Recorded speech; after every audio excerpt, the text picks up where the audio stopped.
नमस्कार दोस्तों, स्वागत है आप सभी के गवर्नमेंट जॉब सीपी की ऑफिशियल यूट्यूब चैनल पर। दोस्तों, जूनियर असिस्टेंट 2019 भर्ती के बारे में हम लोग कल बात कर रहे थे। मैंने पोस्ट प्रेफरेंस कौन से डिपार्टमेंट कैसा है, कौन से डिपार्टमेंट आपको अपने ज़िले में नौकरी मिल जाएगी, कौन से डिपार्टमेंट आपको मुख्यालय में नौकरी मिलेगी, कौन से लखनऊ, कानपुर, सारी चीज़ें मैंने आप लोगों को कल बता दिया था कल के वीडियो में। इस थंबनेल से वो वीडियो था। अगर आपने ये वीडियो नहीं देखा है तो मैं आई बटन में और डिस्क्रिप्शन में लिंक दे दूंगा, पहले ये वीडियो देख लीजिएगा।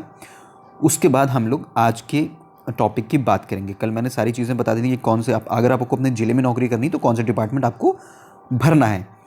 आज हम बात करेंगे कि अगर आपको आराम की नौकरी करनी है और आगे पढ़ाई जारी रखनी है। देखिए, एक बात तो हो गई कि आप जूनियर असिस्टेंट हो गए, अब आपकी उम्र ज़्यादा हो गई, शादी वादी करनी है तो आगे पढ़ाई आपको नहीं करनी है, तो आपके लिए बेस्ट है, तब तो कोई दिक्कत नहीं है, तब ये वीडियो आपके लिए नहीं है। लेकिन अगर आपकी अभी उम्र कम है, अगर आप आगे की तैयारी करना चाह रहे हैं, आगे जैसे अन्य जो लोक सेवाओं की भर्तियां हो गई या लोअर पीसीएस हो गया या आपका आर ओ आर ओ हो गया, इलाहाबाद हाई कोर्ट का आर ओ आर ओ हो गया, यूपीपीएससी का आर ओ आर ओ हो गया, यूपीपीसीएल में एपीएस वगैरह आर ओ आर ओ की भर्ती आती हैं वो हो गई। तो अगर वैसे ही आपको आगे की कोई तैयारी करनी है, लोअर पीसीएस आपको देना है, अधीनस्थ के अगर आपको पेपर देना है, तो आपको आराम की नौकरी। अब देखिए, आराम की नौकरी का मतलब ये नहीं, ऐसे डिपार्टमेंट नहीं कि आपको बिल्कुल ही काम करना नहीं होगा। काम आपको करना रहेगा, वर्कलोड कम रहेगा और जिम्मेदारियां भी थोड़ी सी कम रहेंगी।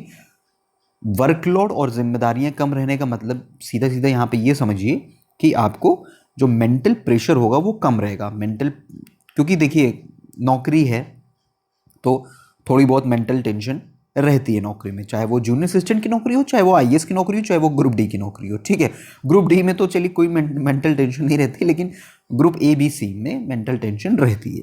ठीक है, थोड़ी बहुत, कि कभी कभी किसी के पास ज़्यादा काम हो जाता है तो उसको ज़्यादा, किसी के पास कम काम है तो उसको कम।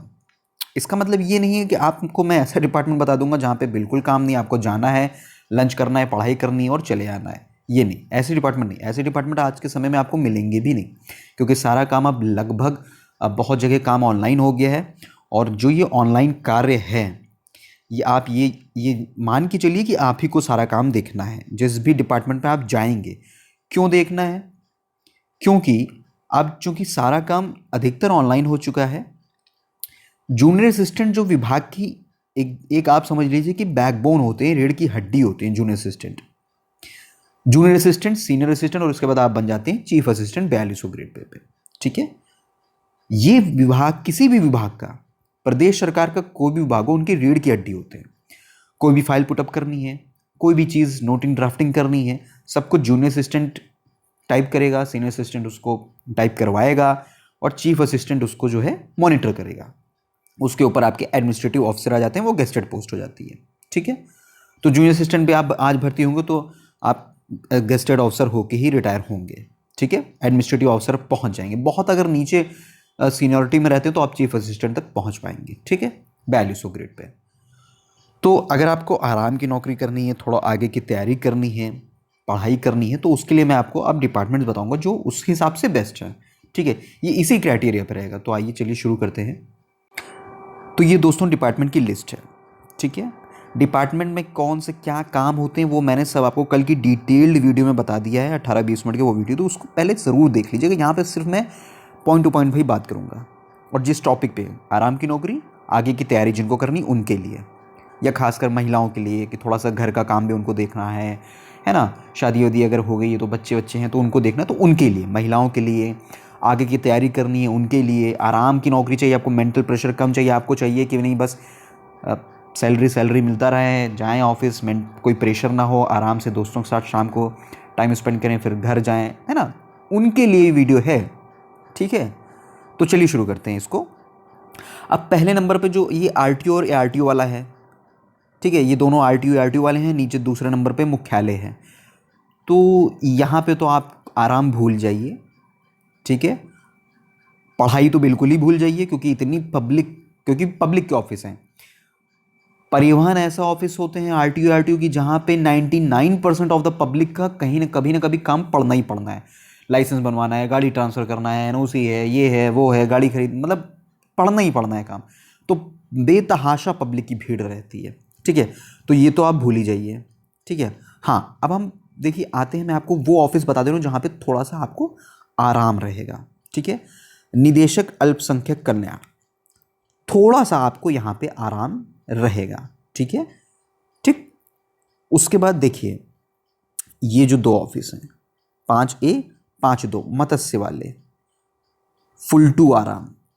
ठीक है, काम है, ठीक है, काम है, ऐसा नहीं कि काम नहीं है, काम है, लेकिन आराम रहेगा। आप आगे की तैयारी कर सकते हैं अच्छे से। निदेशक मत्स्य चाहे ले लीजिए, निदेशालय के लिए लखनऊ के अगर रहने वाले हैं, आगे की तैयारी करनी है, कोचिंग वोचिंग करनी है, तो ये आप ले लीजिए। जिले में आपको नौकरी चाहिए मतलब मंडल में, तो आप ये वाला ले लीजिए 5-2, अरे हाँ 5-2 वाला। ठीक है, उपनिदेशक, डिप्टी डायरेक्टर, सहायक निदेशक, असिस्टेंट डायरेक्टर, ये वाला ले लीजिए। ठीक है, लखनऊ वाले लोग जो है आराम की नौकरी चाहिए तो निदेशक मत्स्य ले लें। ठीक है, और एक आपका तीसरे नंबर वाला ये मैंने आपको बता ही दिया। ठीक है, अब PWD तो ले भी मत लीजिएगा गलती से, आगे की पढ़ाई भूल जाइएगा फिर। आबकारी आयुक्त भी नहीं लेना है। निदेशक पिछड़ा वर्ग कल्याण ये ले सकते हैं आप। ठीक है, 72 पोस्ट है निदेशक पिछड़ा वर्ग कल्याण में, ये आप ले सकते हैं। ठीक है, उसके बाद आपका आ गया विधि विज्ञान प्रयोगशाला। तो मैंने अभी तक आपको कौन कौन से डिपार्टमेंट बताया, निदेशक, एरो में लगा देता हूँ, मैंने आपको ये बताया निदेशक अल्पसंख्यक कल्याण तीसरे नंबर पे, निदेशक मत्स्य वाले ये दोनों ऑफिस 5A और 5-2। ठीक है, और निदेशक पिछड़ा वर्ग कल्याण। ठीक है, और ये जो विधि विज्ञान प्रयोगशाला ये भी अच्छा ऑफिस है, ये भी आप ले सकते हैं, यहाँ भी आपको कम काम मिलेगा। तो अभी मैंने आपको कौन कौन से नंबर के ऑफिस बता दिए, 3, 5, 9 और 11। 3, 5, 9, 11 अभी आपको मैंने यहाँ तक का ऑफिस बता दिए। अब आते हैं नीचे। ठीक, तो इनमें जो आपके आराम वाले ऑफिस हैं वो हैं, देखिए विद्युत सुरक्षा आपका आराम आपको नहीं मिलेगा। स्थानीय निधि लेखा परीक्षा यहाँ पे भी आराम नहीं है। नागरिक सुरक्षा निदेशालय यहाँ पे आपको थोड़ा सा वर्कलोड कम मिलेगा। ठीक है, और आपका राज्य निर्वाचन आयोग, यहाँ पे आपको काम कम मिलेगा। अगर आप महिला हैं, अगर आपको आगे की तैयारी भी करनी है, घर भी संभालना है और सारे कोई काम है, तो राज्य निर्वाचन, देखिए निर्वाचन चुनाव तो हर साल तो होते नहीं है, 2 साल में 3 साल में एक बार, तब निर्वाचन आयोग कार्य करना शुरू करता है। ऐसा नहीं कि बाकी दिन बंद रहता है, कार्य हर दिन होता है, काम हर दिन होगा।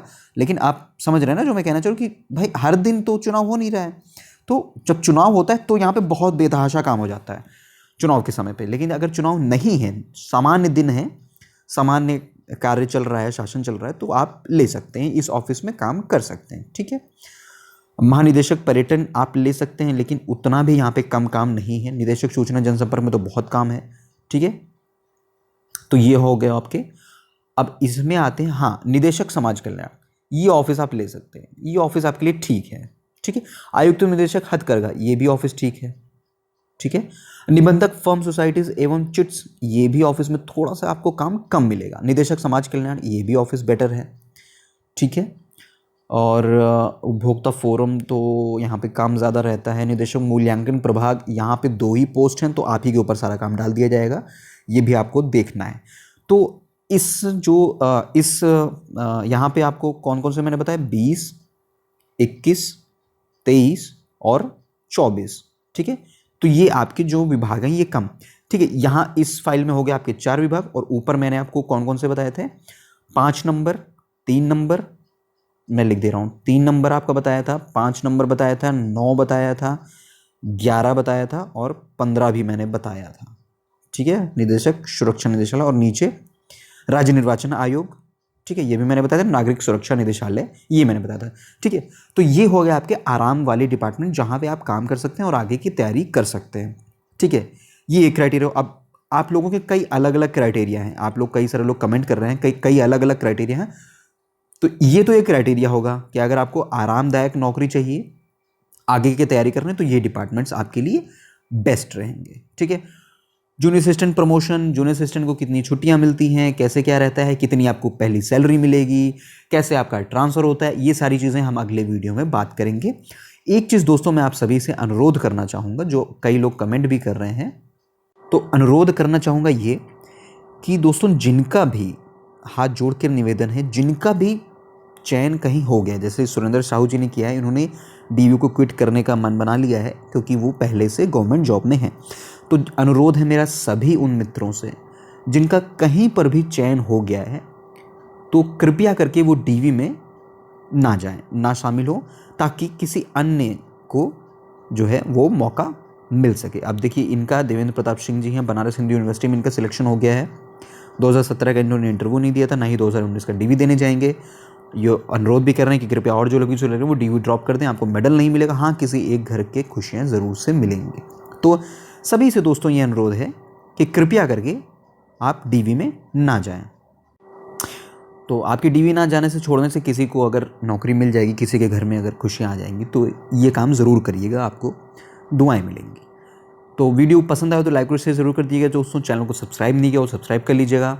वीडियो अगर यहाँ तक देख रहे हो तो लाइक और शेयर भी कर दीजिएगा। जूनियर असिस्टेंट अपने मित्रों के साथ, जो लोग डीवी देने जा रहे हैं, जो लोग नहीं भी देने जा रहे हैं, उनके साथ भी आप शेयर कर सकते हो।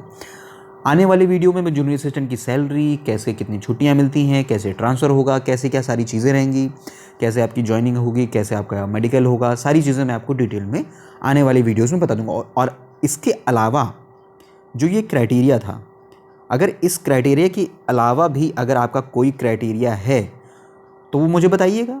अगर इस क्राइटेरिया के अलावा आराम का और पढ़ाई का, इस क्राइटेरिया के अगर आपकी दूसरा कोई क्राइटेरिया है तो वो भी बताइएगा, उस पर भी मैं वीडियो बना के वो डिपार्टमेंट्स आपको बता दूंगा। तो वीडियो यहाँ तक देखने के लिए आप सभी का बहुत बहुत धन्यवाद।